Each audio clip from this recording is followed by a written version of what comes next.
Olá, boa noite. Veja no Brasil TV. Entidades de direitos humanos pedem o fim da operação policial que vem causando mortes em São Paulo. Em Mato Grosso, a Polícia Federal volta a agir contra o garimpo ilegal. E ainda termina amanhã o prazo para o saque do PIS/PASEP. Com dias de calor em pleno inverno, comerciantes antecipam a liquidação de agasalhos. Belo Horizonte vai ganhar um painel artístico de um dos maiores muralistas do mundo. Você também vai conhecer o Daniel, um menino que tem a rara habilidade de reconhecer notas musicais em todos os sons. E a beleza das araras que voam baixo e encantam moradores em Brasília. Especialistas dizem que a presença dessas aves, no entanto, pode ser um problema. Sexta-feira, dia 4 de agosto, agora no Brasil TV.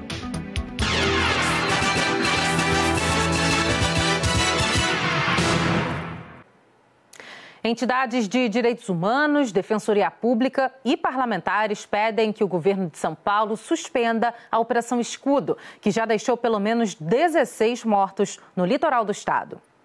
A ação foi deflagrada depois da morte do soldado da Rota, Patrick Bastos Reis, na quinta-feira passada, em Guarujá. Erickson da Silva, o irmão dele, Cauã da Silva, e Marco Antônio de Assis estão presos suspeitos de participar da morte do PM. Eles negam as acusações. A Polícia Militar ampliou a área da operação na Baixada Santista, depois que uma viatura da PM foi atacada com tiros em Caraguatatuba. Ninguém se machucou. Segundo a PM, 128 pessoas foram presas desde que a operação começou. A polícia apreendeu 476 quilos de droga.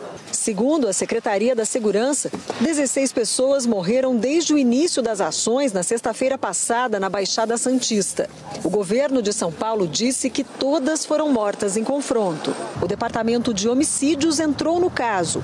Segundo a Secretaria da Segurança Pública, o DHPP vai apoiar as investigações das mortes na Baixada Santista. Ontem, o governador Tarcísio de Freitas, do Republicanos, disse que toda a ação será apurada nos inquéritos. Imagens de câmeras corporais estão incorporadas ao inquérito, tudo está sendo analisado. Nós temos a perícia, a Polícia Técnica Científica trabalhando, os exames cadavéricos, os exames, os laudos DML.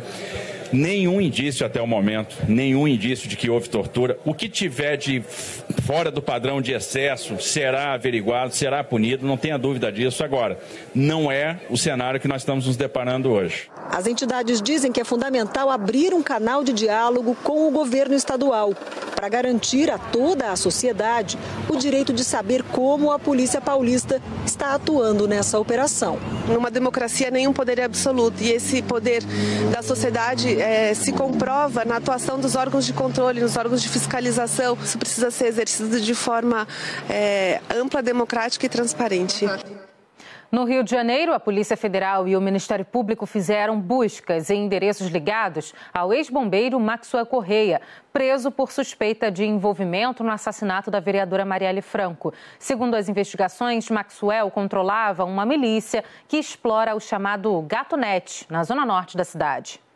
Esse galpão no bairro Lins de Vasconcelos foi um dos endereços onde os agentes da Polícia Federal e os promotores do Ministério Público estiveram essa manhã.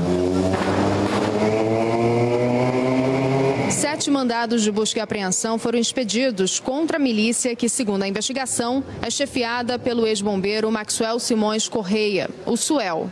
De acordo com os agentes, Suel era responsável por controlar a exploração do serviço clandestino de TV por assinatura, o Gatunete, na região de Rocha Miranda, zona norte do Rio. Uma das empresas funcionava no galpão-alvo da operação de hoje. A ação é um desdobramento da delação premiada do ex-PM Elcio de Queiroz, que confessou à Polícia Federal que foi ele que dirigiu o carro na noite da emboscada contra a vereadora Marielle Franco. Elcio disse que o executor do assassinato, Rony Lessa, e o ex-bombeiro Maxwell controlavam o Gatunete em bairros da Zona Norte. Na semana passada, Maxwell Simões Correia foi preso na casa dele na zona oeste do Rio.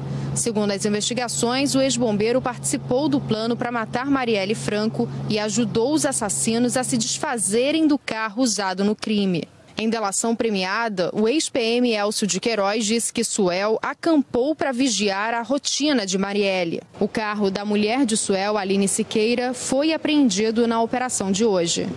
Ela foi acompanhada da advogada para a sede da Polícia Federal. Na semana passada, quando o marido foi preso, ela veio até aqui, mas não chegou a ser ouvida. Aline disse à imprensa que estava com o Suel no dia do crime e que o marido é inocente. Eu sei que no dia da morte da Marielle ele estava comigo. E se eu soubesse que ele realmente matou, a primeira coisa que eu ia fazer era largar ele. A mulher de Suel também é investigada.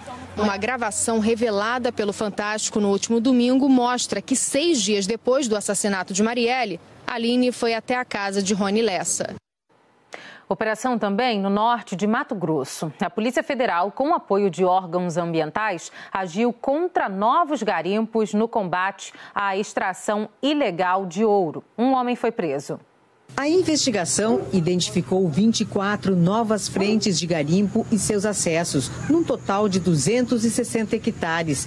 Desses, 96 ficam no interior do Parque Nacional do Juruena, no norte de Mato Grosso. Numa operação conjunta, IBAMA, Polícia Federal e ICMBio cercaram a área. Os criminosos fugiram pelo mato assim que as forças de segurança chegaram. O material usado na atividade ilegal foi apreendido ou inutilizado. Foram queimadas 5 escavadeiras, 10 dragas, além de acampamentos com estrutura de refeitório e alojamento. Segundo as investigações, ao se apropriarem das terras públicas, os grileiros se associavam aos garimpeiros para a exploração ilegal da região. Eles desmatavam a área, comercializavam a madeira e depois ganhavam comissão sobre o ouro extraído. Durante a operação, o presidente da Cooperativa de Mineração de Nova Bandeirantes foi preso por operação ilegal de garimpo. A pena somada por garimpo ilegal pode chegar a 6 anos de prisão. O prejuízo aos criminosos ultrapassa 4 milhões de reais. A investigação prossegue para desmantelar a organização criminosa atuante no local e punir os responsáveis pelos garimpos ilegais na região. Um novo levantamento mostra dados alarmantes sobre acidentes de trabalho no Brasil. Uma pesquisa do Observatório de Segurança e Saúde do Trabalho mostra que a cada minuto, um brasileiro sofre acidente de trabalho. 7 morrem por dia. Segundo o Ministério Público do Trabalho, os acidentes ocorrem principalmente na construção civil e entre trabalhadores rurais. Só no primeiro semestre deste ano, o INSS concedeu cerca de 80 mil auxílios-doença por acidente de trabalho. O número é quase 20% maior que o registrado no mesmo período do ano passado. O filho da dona Luciene saiu de casa para trabalhar no dia 3 de julho e não voltou mais. Gabriel Luciano da Silva Barbosa era funcionário da Companhia Energética de Minas Gerais havia 4 anos e morreu eletrocutado enquanto fazia uma manutenção numa subestação da empresa. A gente não tem mais alegria para viver, né? Em 2022, os gastos do governo com auxílio-doença por acidente de trabalho passaram de 2 bilhões de reais. Já as aposentadorias por invalidez causadas por acidentes somaram quase 6 bilhões.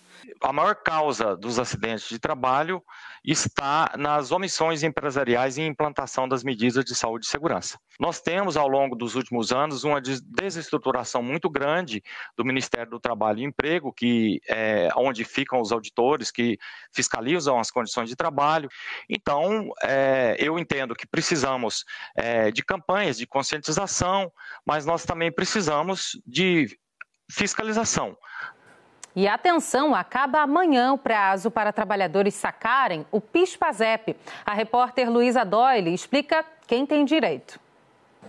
10,5 milhões de pessoas podem sacar até amanhã o dinheiro esquecido no PIS/PASEP, o Programa de Integração Social e o Programa de Formação do Patrimônio do Servidor Público. De acordo com a Caixa Econômica Federal, 25 bilhões e 400 milhões de reais foram deixados nas cotas de servidores públicos e trabalhadores com carteira assinada na iniciativa privada entre os anos 1971 e 1988. Até o final de junho, apenas 745 milhões de reais haviam sido sacados. O trabalhador pode consultar se tem saldo disponível no aplicativo do FGTS. A informação aparece na tela principal. E lá dá também para solicitar o saque e informar de que forma a pessoa quer receber, presencialmente ou por crédito em conta. No caso de trabalhador falecido, o beneficiário dessa pessoa pode acessar o aplicativo do FGTS, juntar os documentos necessários e confirmar a solicitação. Se o dinheiro não for sacado até amanhã, ele vai ser transferido para o Tesouro Nacional. Ainda vai dar para solicitar a quantia à União por um prazo de 5 anos. Mas a forma como isso poderá ser feito ainda vai ser divulgada pelos Ministérios do Trabalho e Emprego, da Fazenda e do Planejamento e Orçamento. O aumento do preço dos imóveis acima da inflação preocupa quem quer comprar a casa própria. No último ano, o valor do metro quadrado subiu em média 5,61% no Brasil. E em alguns lugares, o aumento foi bem maior. Dá só uma olhadinha nos precinhos em Balneário Camboriú, em Santa Catarina. Viver aqui tem um preço. E não é barato. Eu já vendi apartamento para gente que veio da Itália, gente que veio fora do exterior, como também dos outros estados. Balneário Camboriú tem hoje o metro quadrado mais caro do país, em média R$ 12.335, bem acima de São Paulo, Rio de Janeiro e Brasília, que continuam entre as capitais mais valorizadas. Sabrina é de Porto Alegre. Por enquanto, mora de aluguel em Balneário, mas já procura um apartamento para se estabelecer de vez com a filha na cidade. A busca é por um de 2 quartos. É qualidade de vida. Eu gosto muito daqui, né? Praia, o contato com a natureza. O que você está buscando? O que você está se deparando com relação a preço? A partir de 1 milhão, 2 dormitórios. Na última década aqui em Balneário Camboriú, as construtoras apostaram em prédios gigantes e luxuosos, que ajudam a puxar para cima o preço médio dos imóveis na cidade. Como esta cobertura de 380 metros quadrados, 4 suítes. O apartamento está à venda por R$20 milhões. Entre as 50 cidades brasileiras pesquisadas pelo índice FIPE-ZAP, os imóveis residenciais de Balneário Camboriú foram os que registraram maior valorização, 21,2% nos últimos 12 meses. Nós só temos 6 quilômetros de orla, que é onde podem construir os edifícios. Então, o fator escassez, é uma cidade pequena. O fator escassez de terrenos, aliado a uma demanda nacional, fez com que os valores, as valorizações sejam agressivas. E nós hoje não temos terrenos à venda para novos edifícios frente ao mar. Maior procura, menos oferta no mercado, aumento sequencial de preço. Nós já estamos em agosto e o frio do inverno ainda não chegou em muitas cidades do Brasil. O resultado é o encalhe de agasalhos nas lojas. A estação só termina em 23 de setembro e até mesmo no Rio Grande do Sul, onde deveria fazer frio, as liquidações já começaram. Em pleno agosto, nada de roupas de inverno. Esse ano tá diferente, quase não comprei nada, praticamente nada. Costuma comprar? Sim. O tempo tá meio estranho, né? Tá tudo muito estranho, então não tem porquê. Daí, tem algumas roupas pesadas que nem foram usadas. O comportamento do clima influencia no dos consumidores. Nesta loja, as roupas de verão que já estavam guardadas no estoque voltaram para as araras. As de inverno estão com desconto. O que a gente procurou fazer? Vamos puxar o verão. Vamos ver o que a gente tem, o que dá para fazer, vamos baixar preço e vamos negociar com o cliente. Com esse calor é complicado até para a pessoa, assim, ela querer experimentar uma jaqueta, né? Então a gente está tentando ter de tudo um pouco, a gente não quer perder venda. A procura por roupas de cama mais pesadas também caiu. Nesta loja, as vendas de lençóis térmicos reduziram 30% em comparação ao ano passado. Esse ano não tivemos muito inverno, né? Então esses itens mais pesados, assim, cobertores mais pesados, edredons mais de inverno mais grossos, esses itens a gente sentiu uma redução boa, assim. E aí tem que fazer o quê? Qual é a estratégia? Liquida. Segundo a Associação Gaúcha para o Desenvolvimento do Varejo, a redução na venda de eletrodomésticos pode chegar a 20% neste ano. Entre as peças de roupas, a queda deve ser de 10%. Fica uma relação difícil isso, de motivar os clientes a comprar produtos de inverno quando são poucos dias de frio. O ideal para a venda, por exemplo, de um casaco ou de um blusão, que são peças com um maior valor ticket médio bem maior do que uma blusa, por exemplo, é que faça assim, uns 4, 5 dias frios para a pessoa decidir, agora eu vou comprar. Então as lojas vão liquidando na medida do necessário para conseguir ter fluxo de caixa para pagar os fornecedores. E o calor associado à baixa umidade também preocupa os agricultores. Em Goiás, o plantio de soja deve começar em setembro e os produtores já começaram a preparar o solo para atenuar os efeitos do fenômeno climático El Niño. Temperaturas elevadas e umidade do ar diminuindo. Estas são duas características do El Niño, fenômeno climático que este ano pode impactar a safra de soja. Durante o ciclo da cultura da soja, principalmente na fase vegetativa, até estabilizar o volume de chuva, deve ter veranicos mais intensos. Esse veranico mais intenso deve sim dificultar o desenvolvimento da cultura. O Cairo é produtor rural, já teve problemas com a falta de chuva e não quer perder parte da produção de novo. 2009, 2010 também tivemos uma seca também, que foi também bastante severa aqui na nossa região, chegou a 32 dias sem chuva, causou muito prejuízo naquele ano também. Os produtores já estão se preparando para a próxima safra de soja. Neste período, a principal preocupação é com a proteção do solo. É o jeito de começar bem a produção do grão. Com temperaturas mais elevadas e previsão de seca mais intensa, alguns cuidados são essenciais para garantir água no solo durante as fases de desenvolvimento da cultura. Um deles é manter a palhada de milho safrinha sobre o solo, o que garante um pouco mais de umidade. O produtor conseguir assegurar a palhada no solo neste momento já é uma grande ajuda. Por quê? Porque irá reduzir a evaporação da água do solo, fazendo com que a planta consiga superar um período de veranico. São cuidados que o Cairo já começou na área de 720 hectares. Este é o segundo ano que ele vai usar adubo orgânico em 100% da lavoura.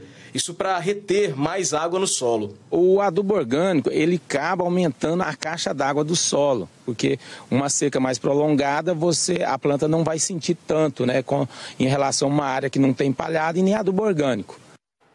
A gente vai para o intervalo rapidinho e na volta você vai ver o menino que ouve música em todos os sons que ele escuta. E as araras que voam pertinho dos carros em Brasília. Não saia daí.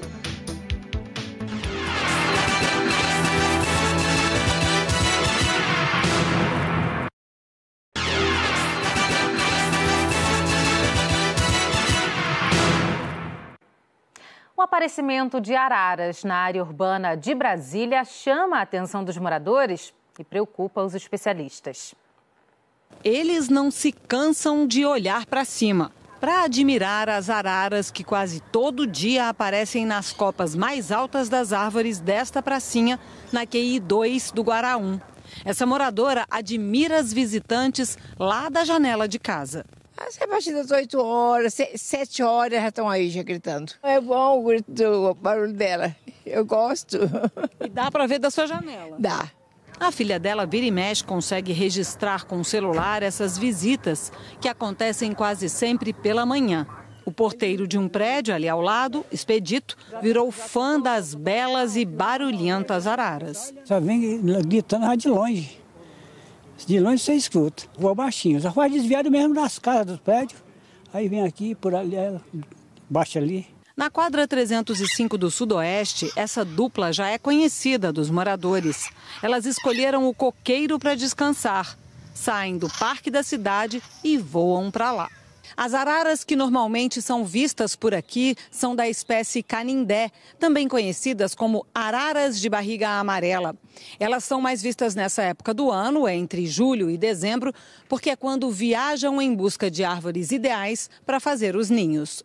Este veterinário explica que as araras podem voar até 100 quilômetros em busca de novos abrigos e também de alimentos, como frutos, sementes e castanhas. Elas acabam também buscando esse conforto, né, que a gente fala de pouso para dormida, né? Então, quanto mais próximo elas tiverem os dois fatores, né, uma área de segurança para elas poderem dormir, mas antes disso elas precisam se alimentar. Então, elas tendem a juntar os dois fatores juntos e para quem acaba tendo a oportunidade de vislumbrar isso, é muito bonito, né? E tem umas araras que parecem gostar de acompanhar o tráfego. Olha essa aí, em Águas Claras, bem pertinho dos carros. Essa outra decidiu acompanhar o trajeto de um carro e de uma moto pelas ruas da cidade ocidental. As observações de araras nas áreas urbanas têm se tornado mais frequentes, principalmente por causa do desmatamento e da ocupação desordenada do entorno, da área natural dessas araras. elas estão perdendo área de vida e alimento e estão agora buscando alimento nos centros urbanos. Pode ser interessante no sentido de ser uma coisa boa você estar interagindo com animais, principalmente araras, que são muito bonitas, né? Mas é uma coisa que tem que se preocupar, tem que se levar muito a sério as consequências, na verdade, o que está causando esse tipo de observação, né? É um problema e não uma coisa boa. São lindas de ver, mas a gente precisa preservar. Belo Horizonte vai ganhar em breve um painel do artista Eduardo Cobra. Ele é um dos muralistas mais prestigiados do mundo e costuma criar obras com mensagens de paz e de tolerância. Quase 1.000 metros quadrados de uma imensa tela em branco. A lateral do prédio, no centro da cidade, está sendo preparada para ganhar as cores e os desenhos de um dos muralistas mais importantes do Brasil. Eduardo Cobra tem murais espalhados em 35 países, cerca de 150 só nos Estados Unidos. Na Itália, ele homenageou Ayrton Senna no autódromo de Imola, onde o piloto morreu. No Japão, Cobra registrou um pouquinho do Rio, com Tom Jobim e Vinícius de Moraes.